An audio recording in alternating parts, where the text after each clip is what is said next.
மொக்கையான படம் இதுவரை வந்து அகில உலகத்திலேயே வந்த ஒரு மொக்கையான படம் எதுனா சும்மா தான் சொல்லணும். ஸோ இந்த படத்தை வந்து தயாரிச்சவர் நம்ம ஐஸ்வரி கணேஷ். ஸோ ஐஸ்வரி கணேஷ் வந்து எத்தனையோ காலகட்டமாக கிட்டத்தட்ட 25 வருஷமாக வந்து ஒரு ஃபிலிம் ஃபீல்டில் இருக்கிற ஒரு ஆள். இந்த கதையை எப்படி எடுத்தாருன்னா எனக்கு ஒன்றும் புரியல. அதுவும் வந்து எனக்கு தெரிஞ்சு வந்து இந்த செய்வேனே பில்லி சூனியம் ஏதாச்சும் வந்துருச்சு. ஐஸ்வரி நம்ம கணேஷை வந்து ஃப்ளாட் பண்ணி தான் இந்த படத்தை எடுத்திருப்பாங்கன்னு நினைக்கிறேன். அவ்வளோ அசுர மொக்கையான படம். ஸோ இந்த படத்தை வந்து அகில உலக சூப்பர் ஸ்டார் சிவா நடிச்சிருக்கார். ஸோ அவரும் வந்து இந்த படத்தை வந்து எப்படி ஓகே பண்ணார். இதில் எத்தனை மூலகதையை அவர் தான் வேறு போடுறானுங்க.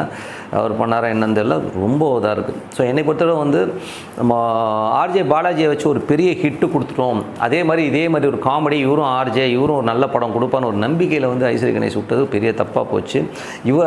அவர் சூப்பர் ஹிட்டு கொடுக்க முடியும்னா இவர் சூப்பர் ஃப்ளாப்பும் கொடுக்க முடியும்னு சொல்கிற நிரூபிச்சிருக்கிறார் நம்ம சிவா. இதுவரை வந்து எந்தவித ஒரு சூப்பர் ஹிட் படமும் கொடுக்காத இவர் வந்து அகில உலக சூப்பர் ஸ்டார் சிவான்னு போட்டுக்கிறது வந்து ரொம்ப கேவலமான விஷயம். ஓகேங்களா? அது மட்டும் இல்லாமல் வந்து எத்தனையோ வருஷமாக இருக்கிறார். இன்றைக்கி தேதி வர ஒரு நல்ல கதையை வந்து சிவாவால் வந்து பண்ண முடியல. தமிழ் படம்ங்கிற ஒரு படத்தை தவிர மற்ற எந்த படமும் அவர் உருப்படியாக பண்ணல. அப்படின்னா ஃபால்ட்டு யார்கிட்ட இருக்குன்னா சிவா கிட்ட தான் இருக்குது. ஒரு நல்ல கதையை வந்து அவர் பண்ணவே முடியல. ஸோ ரொம்ப முக்கியமான கதை. அதில் வந்து படத்துடைய கதை என்னென்னா